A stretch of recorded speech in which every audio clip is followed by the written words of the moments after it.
All right, last week we got into the issue of Marxism, and I just wanted to kind of catch everybody up on that, just a quick review on what that is all about. And if you remember with Marxism, for the Marxist, everything is about economics. And there were those two characteristics to that. There was that dialectical materialism, first of all. We talked a little bit about that. The materialism piece of it says that all that exists is material. So for the Marxist, there is no spiritual realm. Everything that you can see, feel, hear, touch, taste, smell, whatever, that's all that exists. There's nothing other than that, nothing beyond that. And secondly, that whole idea that the world is really about class struggles between the bourgeoisie, if you remember that, those are the property owners, and the proletariat. Those are the ones who don't own anything and are subservient to the bourgeoisie. And we looked at this idea of that dialectical, that thesis, antithesis, synthesis argument that they go by, that society and culture moves forward through conflict. In other words, what's happening is, at any particular time, there is a thesis, which is the way things are. Okay, the way things are is the thesis. And then along comes some kind of a rebellion against that thesis to overthrow that system. That's the antithesis. And so that conflict that results between the thesis and the antithesis ultimately results in a new synthesis, which is a new way that things are.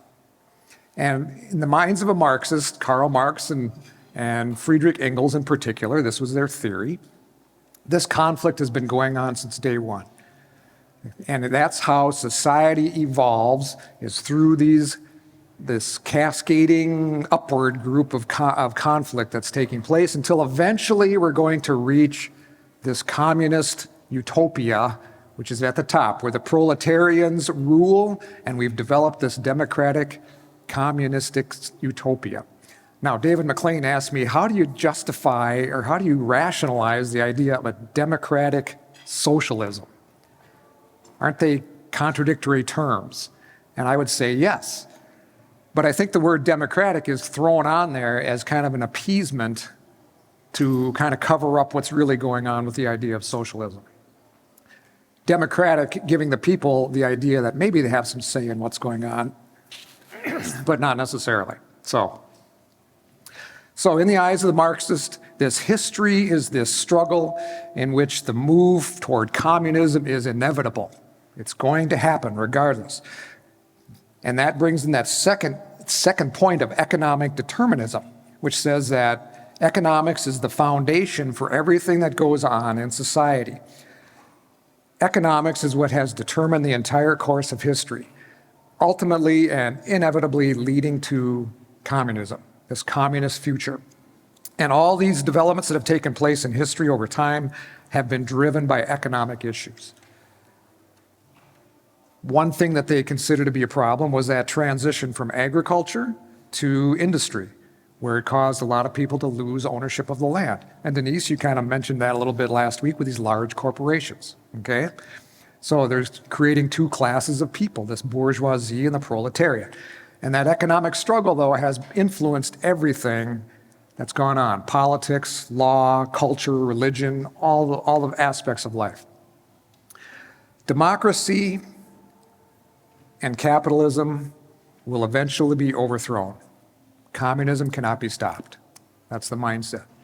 And we looked at Alexandria Ocasio-Cortez. She had a quote I had last week. She says that capitalism is irredeemable. In other words, it can't be saved. So, kind of summarize things for this dialectic materialism: only nature exists, and through conflict, society evolves. And this economic determinism says that evolution is an economic process in which society is moving forward to a more enlightened state of communism. There's not going to be any ownership. There's no more exploitation. Everybody works together. But in order to get there, we need to crush human self-interest in favor of state control. And the way that plays out, you remember our test of the real world. How do things play out in the real world? when this was implemented back in the 20s, the communist revolution in Russia took place in 1917. And into the 20s and 30s, the idea, for example, was to replace Western agricultural science with the Marxist-inspired agricultural science, which means we plant crops in the dead of winter, and we plant them too close together, and we do all these things in the mistaken belief that we're going to be able to educate these crops to take on more beneficial traits. And so that results in millions dying from starvation. And really, we can't have any religion because that's a trick. The people will see that as a trick to keep them from standing up against injustice.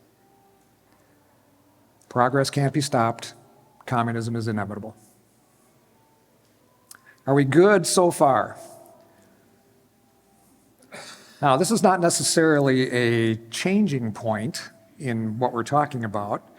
What I want to get to today is, what's called critical theory, which is actually a morphing, somewhat, of this Marxist idea. Critical theory is really a direct outgrowth of Marxism.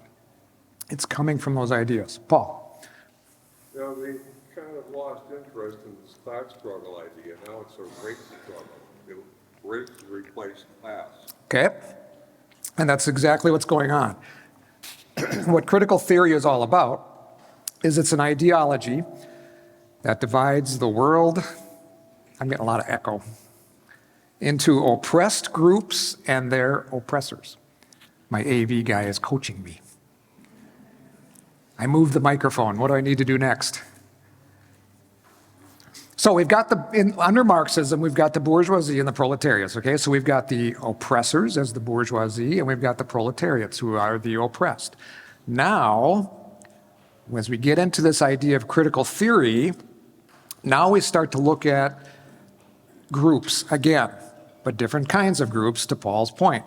Critical theorists insist that our individual identity as individual people cannot be separated from our group identity as members of either oppressed or oppressor groups.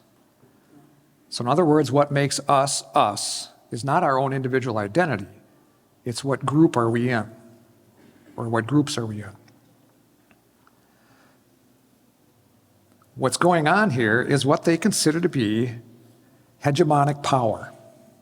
Hegemonic power is the ability of a dominant group to impose its norms and values and expectations on the culture. So there's these groups out there.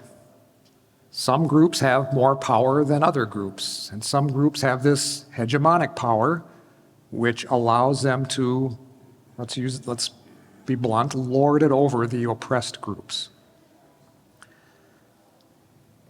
So we should ask ourselves, who are these groups? Who are the oppressed and who are the oppressors? Looking at your little chart, I think I put this chart in your notes there. We have several groups. We have women as the oppressed, with men as the oppressors. This gets harder every week. Got 2 AV guys on there now. So we have women and we have men. The women are the oppressed, the men are the oppressors. Also, people of color versus whites. Okay? How about homosexuals? And you can plug in there whatever acronym you want to use for that, LBG, et cetera, et cetera, et cetera. Okay? Heterosexuals or homosexuals are the oppressed group versus the heterosexuals, who are the oppressors. Those who are of a non-Christian religion, whether it's Judaism or Islam or Shintoism or Hinduism or whatever, they are the oppressed versus the oppressors who are the Christians. How about those claiming to be transgender? That's getting to be a hot button issue nowadays, so-called transgender, versus the oppressors who are the ones who are known as cisgender. You may have heard that term somewhere. Cisgender means that I identify as a male because that biologically I am a male. okay? So those are oppressed groups as well. The poor versus the owning class. There we get into kind of that Marxist theory, at least economically. The elderly. I want all you young people to stop oppressing me. Anyway, to the not elderly. The not elderly are, Wyatt, don't bother me, Wyatt, okay? Don't oppress me, okay? The disabled versus the able-bodied, and keeping in mind that these are the groups that form my identity, okay? Indigenous peoples versus the white settlers. I think all of us in here could probably fall into that category. And then lastly, immigrants versus citizens. So this is kind of a broad brush approach to what are these groups. There's also a concept out there known as intersectionality. With intersectionality, this is a situation where a person may belong to more than one group. So if you go back to your list, it's possible for someone to belong to more than one group. So for example, we have a single working mother who maybe is a lesbian who is black. Now we have this intersectionality idea going on. That person, in the minds of critical theory, experiences multiple forms of oppression.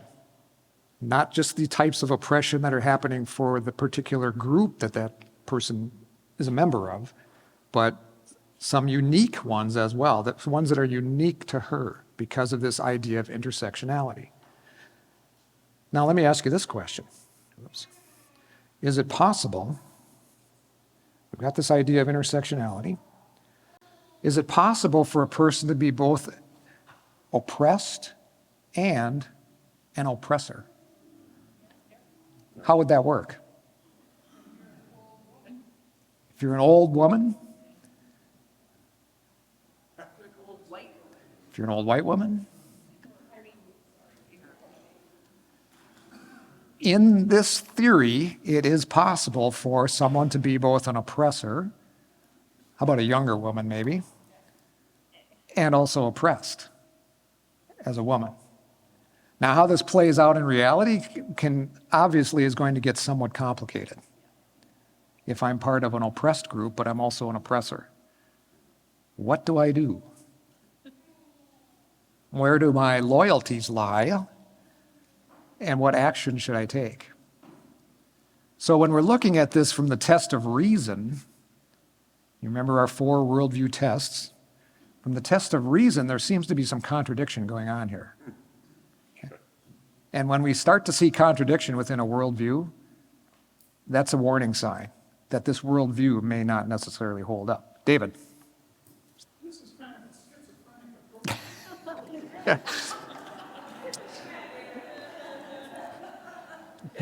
Now, for benefit of the online, when it goes online, David is the one who called it schizophrenic, okay? I'm sitting here and some of these are undefined, defined for. Yes, defined for. Defined disabled. Right. So I'm like, I don't know. So when we're looking, as I say, at that test of reason as one of our worldview tests, we start to see some contradictions and some cracks forming in the ideas here that are taking place. So, But why is this, and I know I missed last week, but this is such like a sensitive issue. I understand the public schools right now. Like, why is this such an issue that is so sensitive in the schools? How is this being infiltrated in the schools? we better shut the camera off.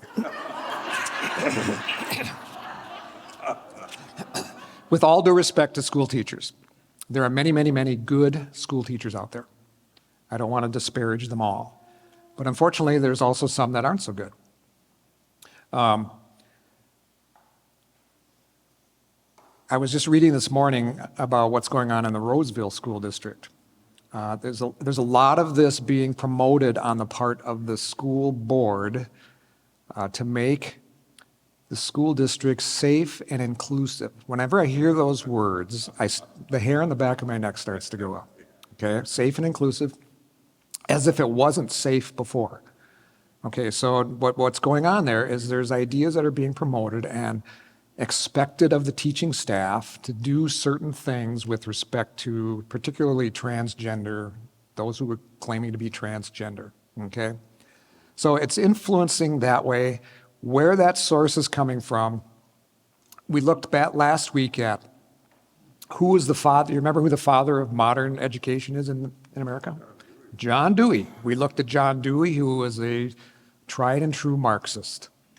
And so that Marxist idea of class warfare, think of it that way, is expanding, not just economically, but now the tentacles are getting into all aspects. And the key thing there is, this is all about dividing people into groups.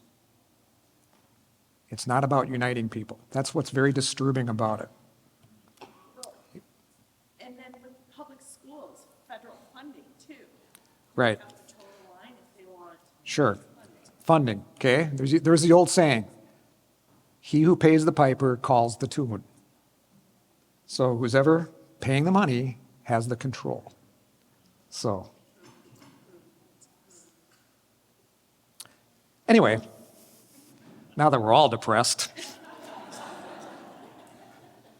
So, what are the assumptions of critical theory? It's founded on several key assumptions. And this goes back actually to the 1920s, late 1920s. And I'll talk about how it came to be. But one assumption is that the American system of government and law and culture and society are inherently and inescapably oppressive. It's baked into the system. The Constitution, as we know it, needs to be thrown out. Because who was it written by? White men. White men who were relatively wealthy wrote the Constitution. And they had sinister motives in doing so. Their motive was to hang on to their power. That hegemonic power, that's the reason why the Constitution was written, so that these white, elderly, somewhat elderly, so they were in two groups, I guess, but these white men who were relatively wealthy could keep their power.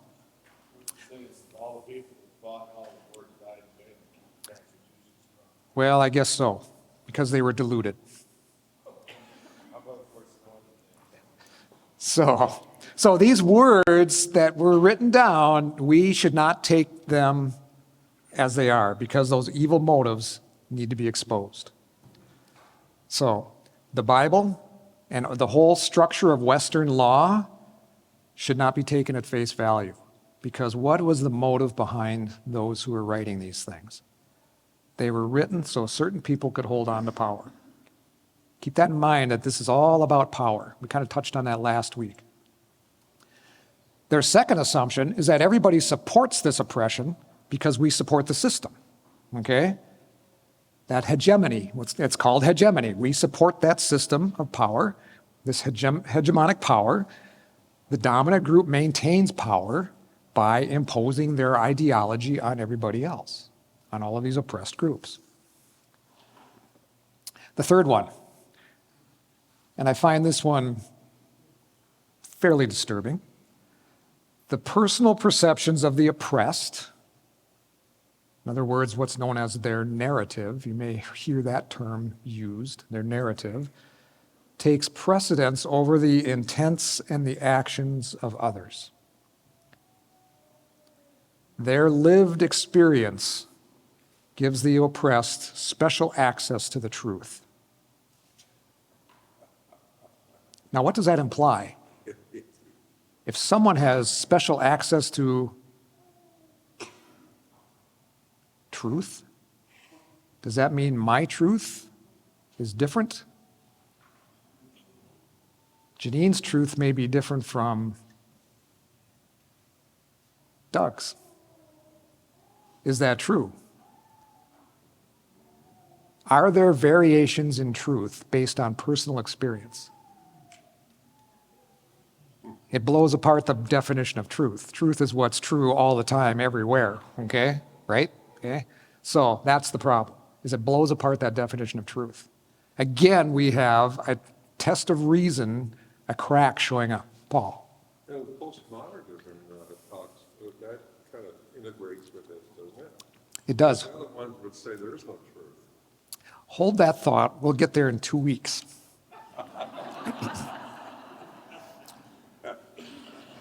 David?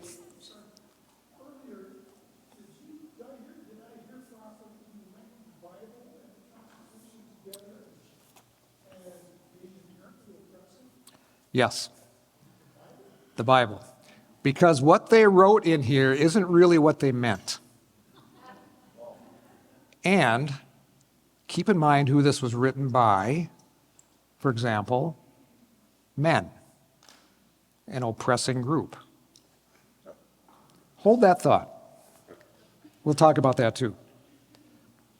So, that whole idea of truth being based on my experience. Now, obviously, I go through life and I have different experiences than everybody else is having. So I may perceive things differently. That's understandable. But it doesn't negate the idea that there is a truth, and that truth applies universally. Does that make sense? It applies everywhere all the time. Hopefully that makes sense. Now, one critical theorist writes, the idea that objectivity is best reached through rational thought is a specifically Western and masculine way of thinking. Okay, let me read that again. The idea that objectivity is best reached through rational thought, in other words, I come up with an objective thought, thinking it through, okay, is a specifically Western and masculine way of thinking. So an Asian woman, Kayla. The solution is to free the oppressed. But then they become. Well, there's the rub. Okay? There's the rub. It's very interesting when you read, last week we read some things from the Communist Manifesto, okay? What this really all boils down to is the issue of power. Who's got the power? And when I don't have the power, I'm oppressed. So therefore, I need to overthrow the power so that I can become the power. For Marxism, there's what's called a proletariat morality. And I realize I'm kind of bouncing back and forth between the two, but they are very similar in their thinking. The proletariat morality says, I can freely kill the bourgeoisie in order to advance the cause. It's moral for me to do that. There's the power. So far so good? Now, another assumption. Whoops. Yep, we're good. Another assumption is deconstruction is necessary. What is deconstruction? Deconstruction means that whatever is written down needs to be analyzed to determine what is their hegemony involved here. Why did they write what they wrote? How can we identify what the hidden agenda is in whatever is written? And that's called deconstruction. Deconstruction takes it apart to say the author didn't really mean what he wrote. The author really means something else. There's some hidden thing in here. Deconstruction started out very heavily in literature. It's expanded to other things, the arts, and even architecture. I don't know how you deconstruct architecture, but it's a case where whoever did it didn't really mean what they were doing. And the problem, too, to Kayla's point, is that the oppressed groups will never overcome disadvantages until the oppressive structures are taken down and replaced. That's the deconstruction piece as well. So not only are we deconstructing documents, we're deconstructing systems, because the oppressed groups will never overcome their disadvantages until those oppressive structures, go back to number one there, are taken down and replaced, which is deconstruction. Now, the oppressors, though, will never change out of the goodness of their heart. They only change for self-benefit. The oppressor groups are blinded by their privilege, by the fact that they have hegemony over the oppressed groups, and they're blinded by that fact, so they want to hold on to that power. They'll never do it out of the goodness of their heart, only if there's some self-benefit to it. And then lastly, and this one probably disturbs me the most of all of them, think about the implications behind this idea. The application of the law and fundamental rights should be different based on the class of the individuals involved. It's already happening. What could possibly go wrong? Now, you may be interested to know, Minnesota just legalized marijuana back on August 1st. The state since then has decided that certain groups, because marijuana used to be illegal, certain groups experience disproportional application of the law on them because they were using marijuana illegally. So therefore, we need to do something to make it right for those groups that were disproportionately affected by the old law. Everybody follow me on that one?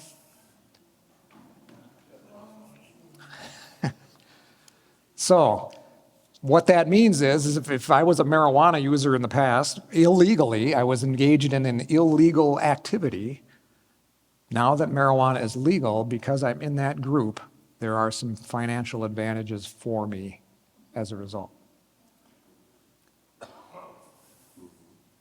So, in each case, what's that? Yes. Now, Paul, you had a question. Well, I just wanted to mention that I have some history. I go back to the 60s, and they were all preaching the idea that blacks were being unnecessarily persecuted, or being put into prison more often than whites. They never take account of the fact that they commit more crime. But that's finally now they've got the power to let them all out of prison, and we're suffering from it. The cities are, anyway.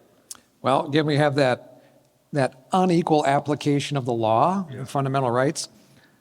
According to critical theory, social justice would demand the liberation of the oppressed groups. Now, I encourage you to read this book here, Animal Farm by George Orwell. If you haven't read that, it's a fascinating book. But there's a quote from George Orwell in that book. The quote is, "All animals are equal, but some animals are more equal than others." So George Orwell was prophetic when he wrote this book. I encourage you to take a look at it. And that's what's going on here. When you start to see things like application of the law and fundamental rights being based on group membership, that's disturbing. Because this is critical theory. This is one of the assumptions. Gene.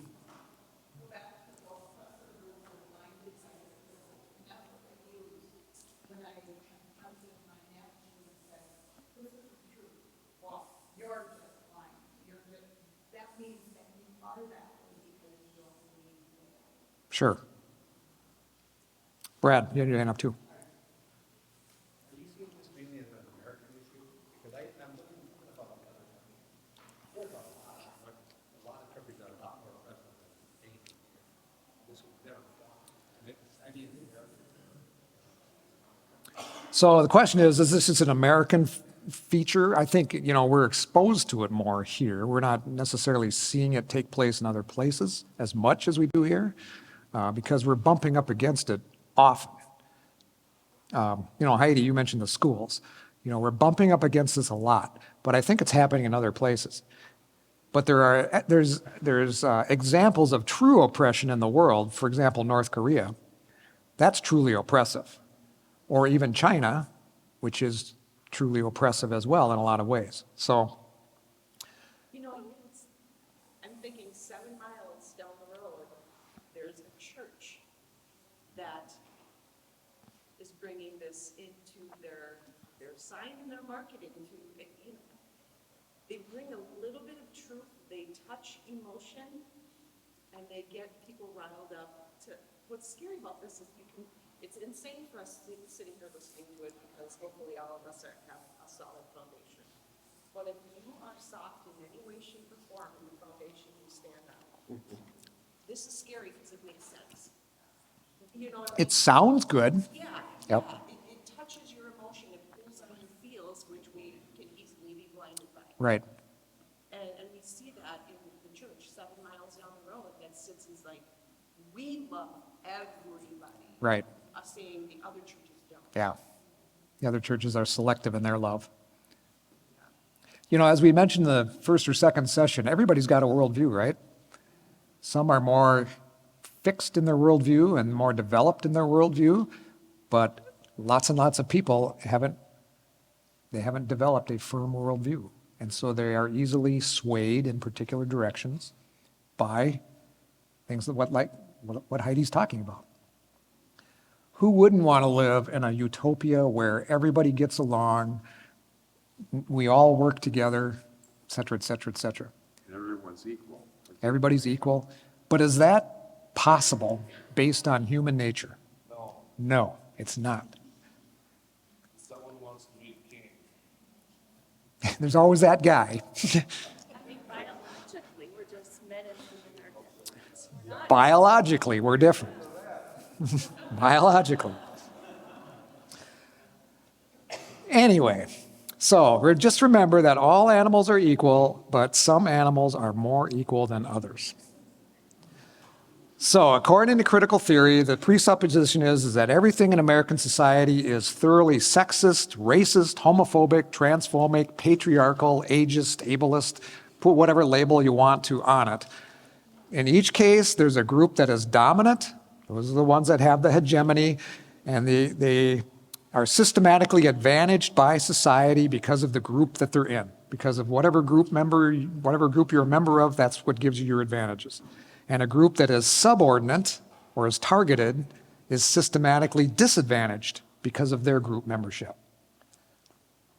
But isn't history coming out saying that, let's say, during World War II, I and II, and there wouldn't have been for the blacks.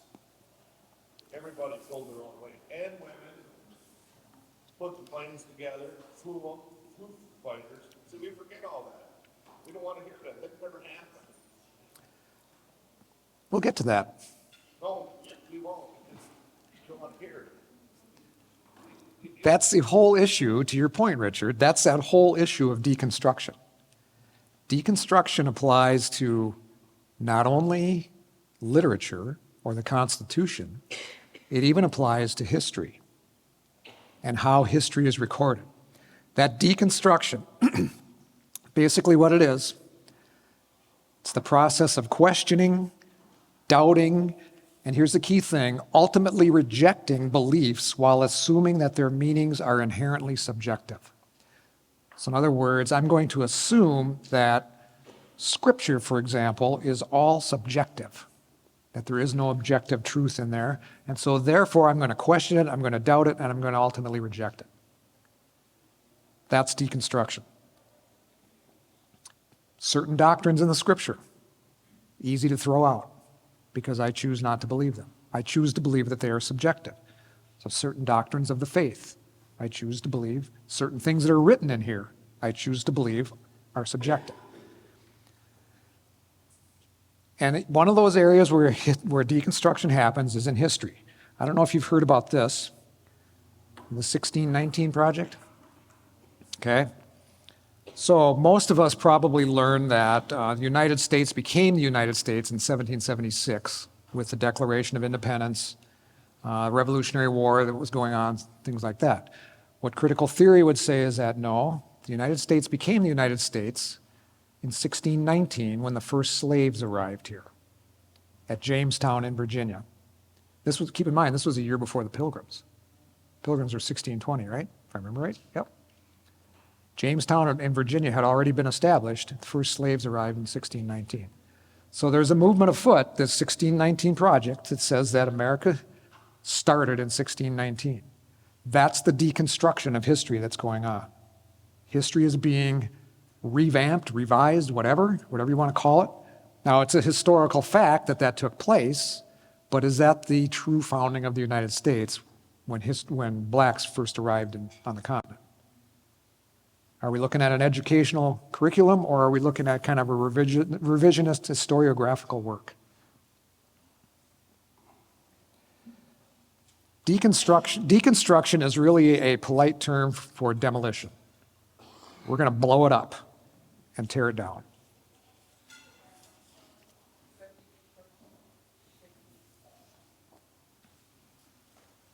And the thing of it is that modern deconstruction usually means replacing uncomfortable truths. Anybody ever find scripture to be uncomfortable? With something that is culturally or personally popular. So when I'm doing deconstruction, I'm taking something that's uncomfortable but true, and I'm turning it into something that for the culture or for me personally is a popular idea. Now, what's the purpose behind all this? The real purpose of critical theory is to liberate human beings from the circumstances that enslave them. Sounds very noble, right? Sounds great. But in order to do so, whether it's Marxism or this offshoot of Marxism, we need to tear down any institution or barrier that stands in the way of getting there. Whether it's our Marxist utopia or some other utopia under critical theory. And those institutions that need to be torn down are not only our system of government, or our system of education, but it's also things like the church and the family. One critical theorist that I came across stated flat out that the nuclear family being mother, father, children, okay, that's the nuclear family, was one of the greatest negative achievements of civilization. The family should be replaced by socialized, and when I say socialized, I mean secular, alternative institutions. Family should be controlled by public powers. That's what it's coming down to. And how does that work for the Native Americans? When you say that, what do you mean? They were taken off the reservation, and their children were stripped from their parents, and they put in the Catholic Church. How did that work out for them? Well, that doesn't really come up. Because it never happened.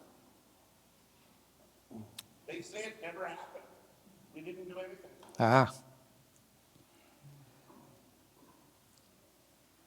But the key thing being here is that we need to overcome these systems. Whether it's governmental system, society's system, church, or family. And that includes the whole idea of gender. This idea, the biological idea of male and female, needs to be deconstructed. We need to take that idea out to make room for new ways to describe the created order. So, what I just read about in Roseville School District today, a child's right to assume a new gender will supersede the rights of the parent to know about it and intervene. That is school district policy. I can tell you're frustrated, Paul. It's just your body language.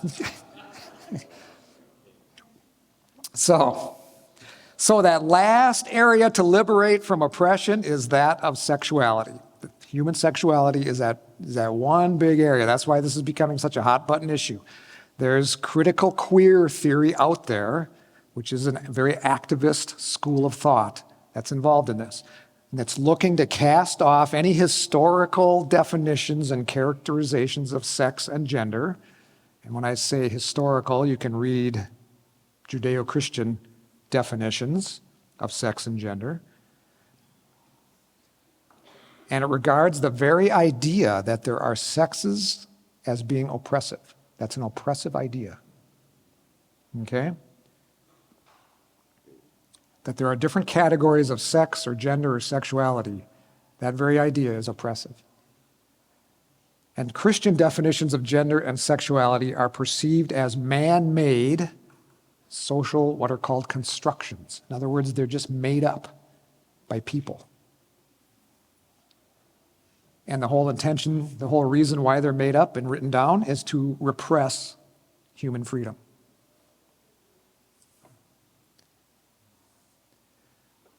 In other words, critical theory says that we need to escape the chains of any restrictions on sexual activities, especially those restrictions that are placed on people by the church, that repressive organization known as the church. So really what that boils down to is now all types of sexual practices are now free to be indulged in, whatever an individual person thinks. And really the greatest sin now is not those things, but it's any repression of the sexual practices that make up my identity. Does that make sense? Let me rephrase that, Craig. The way that I explain it makes sense. Not saying the idea makes sense, but the way that I explain it makes sense. So if you fail to affirm my behavior, you are attacking my identity. You are an oppressor. And that's hate speech. And it makes me feel unsafe. In turn, that's making them the oppressors. Debbie, remember the test of reason. If we start to see inconsistencies in a worldview, and you're pointing one out, so stop. Heidi, I'm going to say something here that do we need to shut the camera off?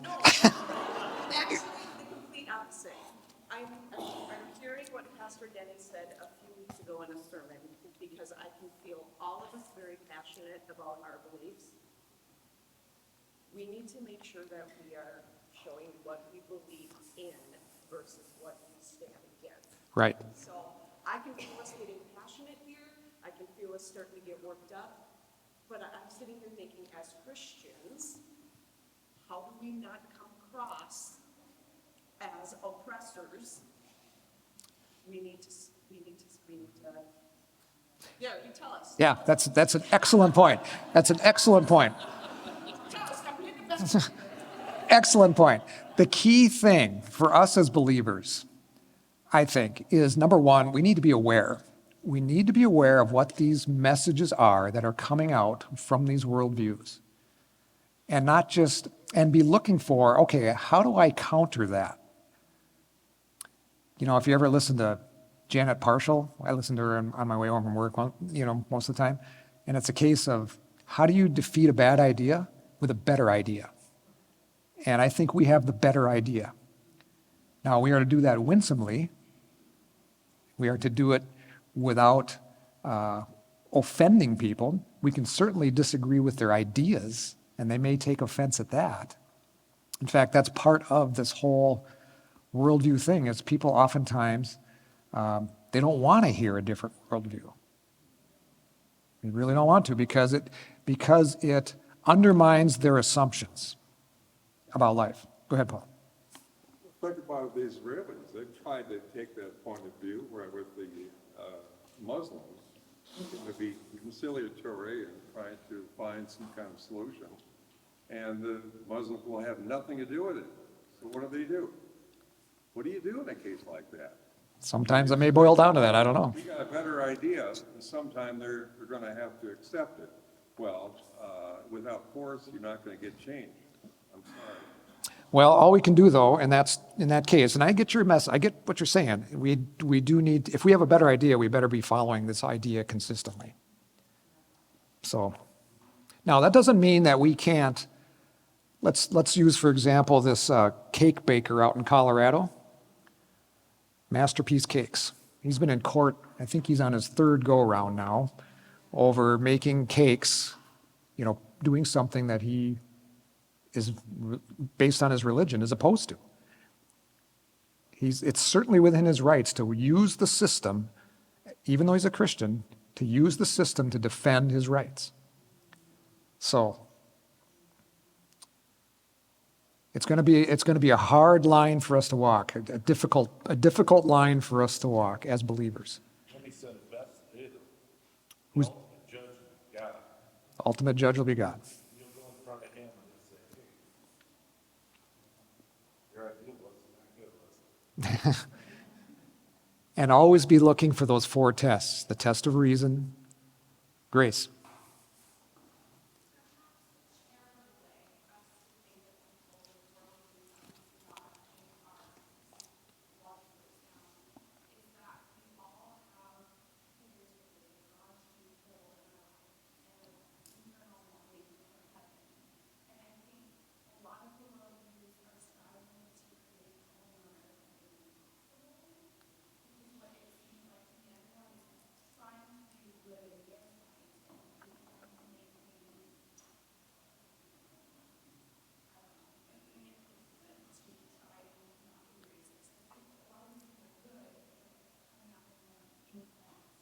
Right.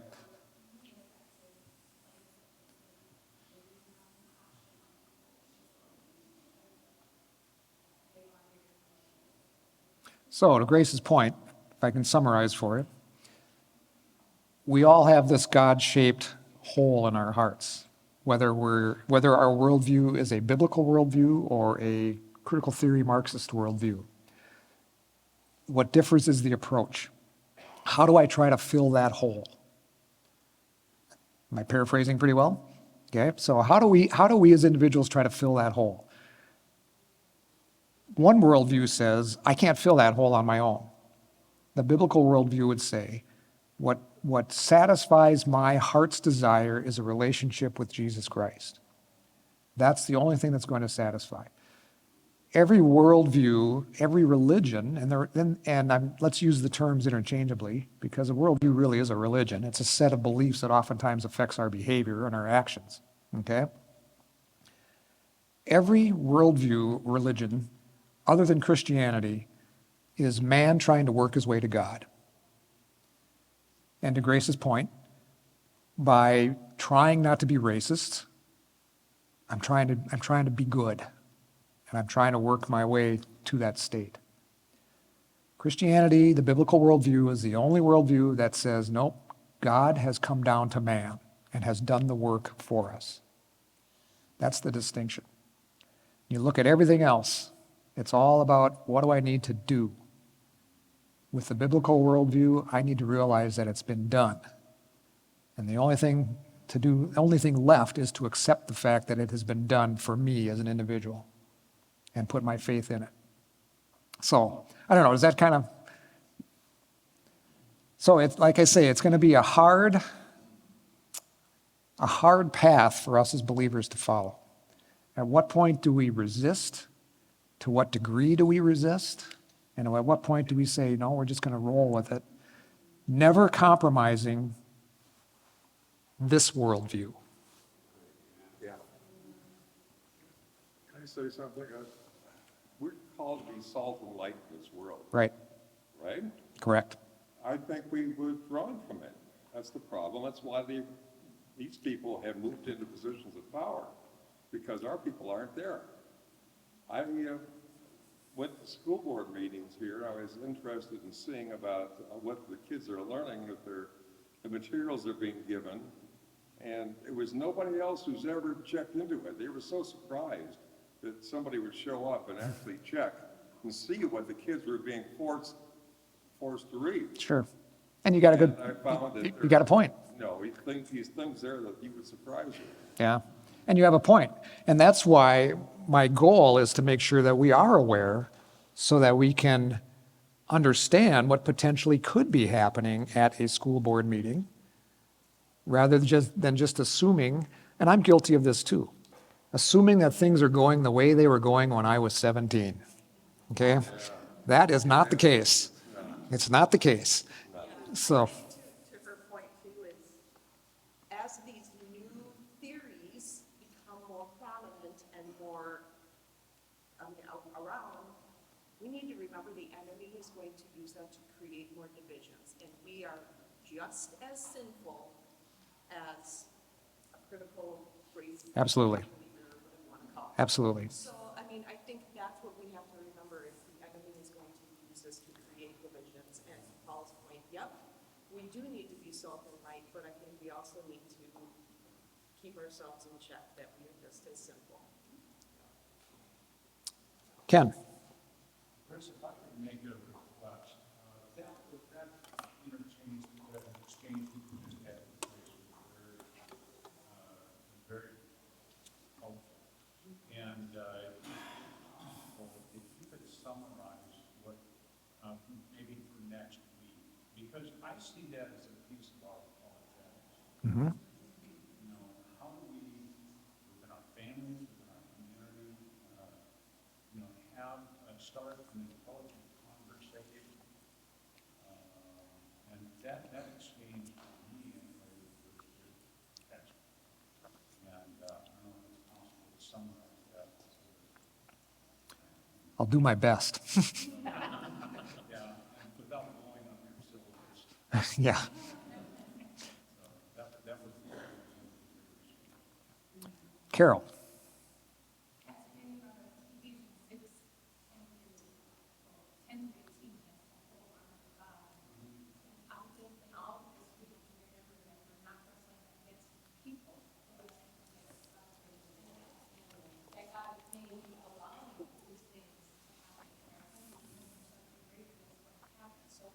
So taking it on ourselves and saying, oh, I have to fix this or I have to, and we have to take steps and live like Christians and make wise decisions according to what the Lord has called us to do and say and all of that. But this might be just the way it's going to go as well. And so the best I can do possible is to live individually, you know, according to the honor of God, living in that way, and then watching what God is going to do. Right. I think we'll just turn it over to Carol. Here, let me give you the microphone, Carol. Nope, you're dead on. You know, we are to use the full armor of God, and remembering that our battle is not against flesh and blood. It's against the powers and the principalities and the forces that are out there. And they're just making themselves visible to us much more so now than they may have been in the past. They've always been there. They've always been working. But now it's really starting to come to the surface. And so when we see things like this, to Carol's point, remember, this isn't it's a situation where people are being deluded. And Romans talks about that eventually we're being given over to a depraved mind. And we've talked about what's called that noetic effect of sin, where we can't even think straight anymore because of the impact of sins. So it's a key thing. Gene.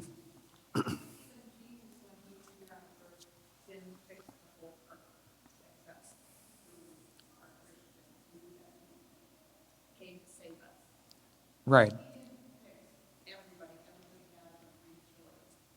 But what he did use is scripture to hold against what they do. Yeah.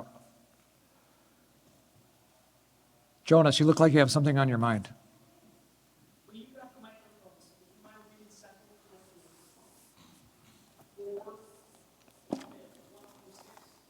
Corinthians 4, 1 through 6? 4, 1 through 6. All right, so this is 2 Corinthians 4, verses 1 through 6. Therefore, since we have this ministry, as we received mercy, we do not lose heart. But we have renounced the things hidden because of shame, not walking in craftiness or adulterating the word of God, but by the manifestation of truth, commending ourselves to every man's conscience in the sight of God. And even if our gospel is veiled, it is veiled to those who are perishing, in whose case the God of this world has blinded the minds of the unbelieving, so that they might not see the light of the gospel of the glory of Christ, who is the image of God. For we do not preach ourselves, but Christ Jesus as Lord, and ourselves as bondservants for Jesus' sake. For God, who said, "Light shall shine out of darkness," is the one who has shone in our hearts to give the light of the knowledge of the glory of God in the face of Christ. Pretty well sums it up. Now I'm a little conflicted. Have we pretty much got a feel for critical theory? Bad. Bad, Paul says. Craig. It is all about power. And let me just wrap up with this. Craig, go ahead, and then David. I'm being too critical? I'm being too critical of critical theory. David, go ahead.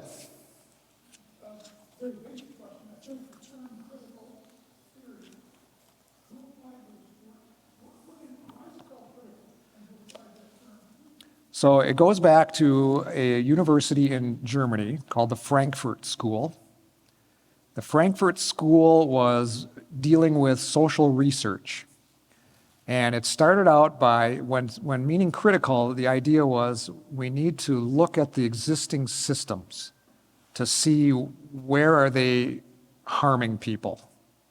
It started out with critical law, and now it has kind of morphed into these other ideas of critical race theory, critical gender theory, critical queer theory. You know, it's kind of morphed into these various subcategories. Did they actually use the term critical? Yes. Yep. Looking at where are the systems that need to be broken or that are broken. Let's pull these things apart and just see. With respect to the idea of groups, that is polar opposite from a biblical worldview. Go to, let me see here, Colossians.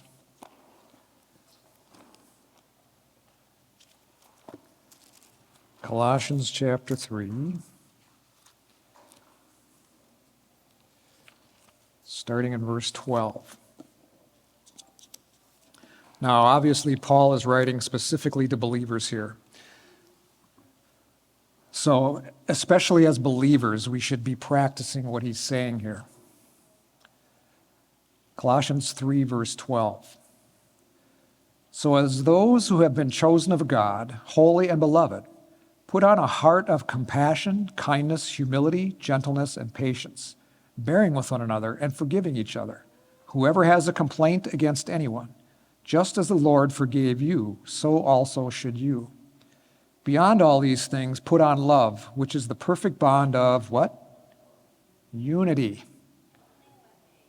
Let the peace of Christ rule in your hearts, to which indeed you were called in one body, and be thankful. Let the word of Christ richly dwell within you with all wisdom, teaching and admonishing one another with psalms and hymns and spiritual songs, singing with thankfulness in your hearts to God. As believers, we need to be, one thing to be on the lookout for is the ideas of critical theory infiltrating into the church. Yeah. It's happening. It's happening in the evangelical church. We need to be on the lookout for it because inherently it's about division. But as believers, we are called to be united in Christ as one body.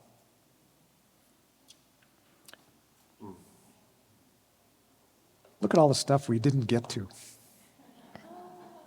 Have we forgotten about liberation of theology back in the 70s, 80s? Yeah. If you had been here the first week, we would have talked about that. We had talked about that the first week. We didn't talk about it? We did already.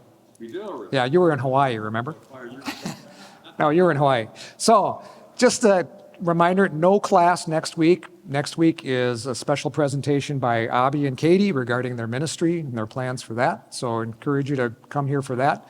And then the following week, maybe we'll touch a little bit more on critical theory, but we will get into the postmodern worldview and the post-truth worldview.